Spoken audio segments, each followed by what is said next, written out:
ሰላም እንዴት ናችሁ? ውድ የአርሰናል ደጋፊዎች ቲምስ ተከታታዮች ሰላማችሁ ይብዛላችሁ በማለት እንግዲህ ወደ ፕሮግራማችን እንገባለን።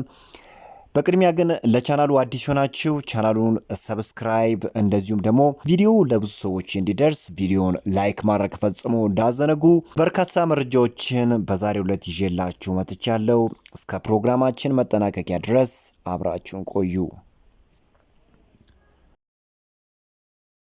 የስካይ ጀርመኒ ሪፖርተር የሆነው ፍሎሪያን ፒተርበርግ እንዳሳወቀው ከሆነ አርሰናል አሁን በሮድሪጎ ዝውውር ላይ ፍላጎቱ ጠንክሯል። ፒተርበርግ በትዊተር አካውንቱ እንዲህ ሲል ነው የተናገረው። የሮድሪጎ ዝውውር አርሰናል ከየትኛው ቡድን በላቀ ለማሳለጥ እየጣረ እንደሆነ አሳውቋል። ንግግሮች ከመጋረጃ በስተጀርባ እየተካሄዱ እንደሆነ የተናገረ ሲሆን የ24 ዓመቱ ወጣት የተሻለውን አማራጭ በመመልከት ላይ ይገኛል። በትናንትናው ዕለት እንግዲህ ንግግሮች መጀመራቸው የታወቀ ሲሆን የስፔን ጋዜጣ የሆነው ኤኤስ እንደገለጸው ከሆነ የስፔኑ ክለብ ሪያል ማድሪድ ተጫዋቹን ለመሸኘት ዝግጁ መሆኑ ታውቋል። ነገር ግን እስካሁን ተጫዋቹ የዣቪ አሎንሶን ውሳኔ በመጠባበቅ ላይ ይገኛል። ምናልባትም ነገሮች ሊቀየሩ የሚችሉበት እድል ያለው አዲሱ አሰልጣኝ ዣቪ አሎንሶ ተጫዋቹን በፕሮጀክታቸው ውስጥ ማቆየት ፍላጎት ካሳዩ ብቻ ነው። እንግዲህ የተጫዋቹ ስጋት ምንድነው? ወይም ተጫዋቹ እዚህ ጋር እንደ ጥያቄ እያነሳው ያለው ነገር በዘንድሮ የውድድር ዘመን በቂ የመሰለፍ እድል እየተሰጠው አይደለም እና የመጀመሪያ ጥያቄው በቂ የመሰለፍ እድል ይሰጠኝ ነው። ከኪሊያን ኤምባፔ ከቪኒሺየስ ጁኒየር ጋር የመወዳደር አቅም እንዳለው ተጫዋቹ ራሱ ያመነ አይመስልም። ስለዚህ ወደ ሌላ ክለብ ሄዶ በቂ የመሰለፍ እድል ወደሚሰጠው ክለብ ሄዶ ራሱን የማሳየት ፍላጎት አለውና አርሰናል ደግሞ በክንፍ መስመር ላይ እጅግ እየተቸገረ ያለ ክለብ ነው። ክሬቲቪቲያቸው ላቅ ያለ ተጫዋቾችን ይፈልጋል። በነገራችን ላይ በሮድሪጎ ላይ ብዙ የሚነሱ ጥያቄዎች አሉ። ነገር ግን ተጫዋቹ ታለንት ያለው ተጫዋች ነው፣ አቅም ያለው ተጫዋች ነው። ጊዜ ቢሰጠው ራሱን ማሳየት የሚችል ተጫዋች ነው። በተለይም ደግሞ እንደ አርሰናል ኦልሬዲ ፕሮጀክቱ ያለቀ ክለብ ላይ ቢገባ ጥሩ ነገር የማያሳይበት ምንም አይነት ሪዝን ይኖራል ብዬ አልገምትም።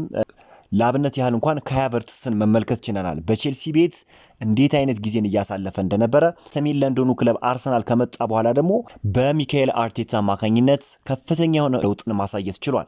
ስለዚህ ሮድሪጎን በሪያል ማድሪድ ቤት ምንም እንኳን ሮድሪጎ በዘንድሮ የውድድር ዘመን ጥሩ ነገር ሊያሳየን ባይችልም እንኳን ተጫዋቹ ግን እምቅ ብቃት እንዳለው እናውቃለንና ወደ አርሰናል ቢመጣ ጥሩ ነገርን ያሳየናል ብለን እንጠብቃለን። ሌላኛው መረጃችን እንግዲህ የቪክተር ዮክሬሽ ጉዳይ ነው። እንግዲህ የቪክተር ዮክሬሽ ዝውውርን በተመለከተ ሪፖርቶች እንደሚጠቁሙት ከሆነ ስፖርቲንግ ሊዝበንን የመልቀቁ ጉዳይ አይቀሬ እንደሆነ ነው እየተገለጸ የሚገኘው። ስዊድናዊ ተጫዋችን ቢሆን አሳውቋል። በተለይም ደግሞ አርሰናል የመጨረሻውን መርሃ ግብር ከሳውዛምፕተን ጋር ይጫወታል። ታዲያ አርሰናል ዝውውሩን ከጨዋታው በኋላ ለማፋጠን ኢላማ እንዳለው ነው እየተገለጸ የሚገኘው።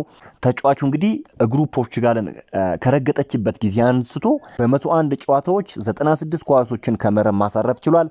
አርሰናልም እንግዲህ በተጫዋቹ ዝውውር ላይ እንግዲህ መሪ እንደሆነ ይታወቃል። ከምንም በላይ እዚህ ጋር ሊሰመርበት የሚገባው ነገር የተጫዋቹ ምርጫ አርሰናል መሆኑ ነው። ነገር ግን በአንድሪ ቤርታና በሚካኤል አርቴታ መካከል እስካሁን ድረስ አለመግባባት እንዳለ ነው እየተገለጸ የሚገኘው። እዚህ ጋር መረዳት ያለብን የሁለቱ ማለትም በሚካኤል አርቴታና በአንድሪ ቤርታ መካከል ያለው አለመግባባት በዝውውሩ ላይ እንግዲህ የሚፈጥረው የራሱ የሆነ ኢምፓክት ይኖራል።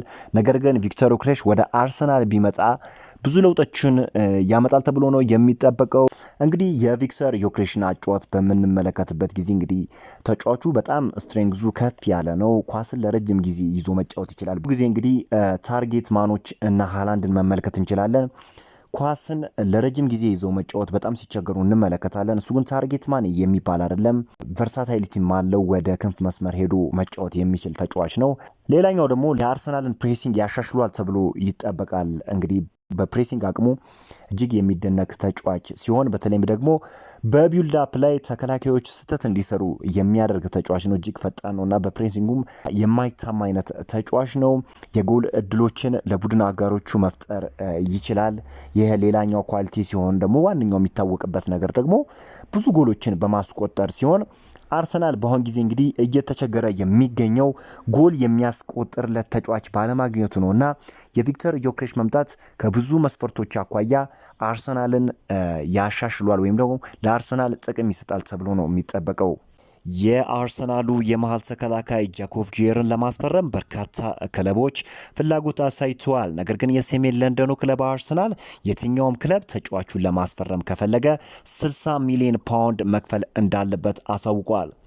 የገብርኤል ማጋሌሽ ጉዳት የመሰለፍ እድል የፈጠረለት ተጫዋቹ ራሱን በሚገባ በተሰጠው እድል ማሳየት ችሏል። የተጫዋቹ ፈላጊ ክለብ የሆኑት እንግዲህ ከሆኑት መካከል ደግሞ ክሪስታል ፓላስ ዋነኛው እንደሆነ ተገልጿል።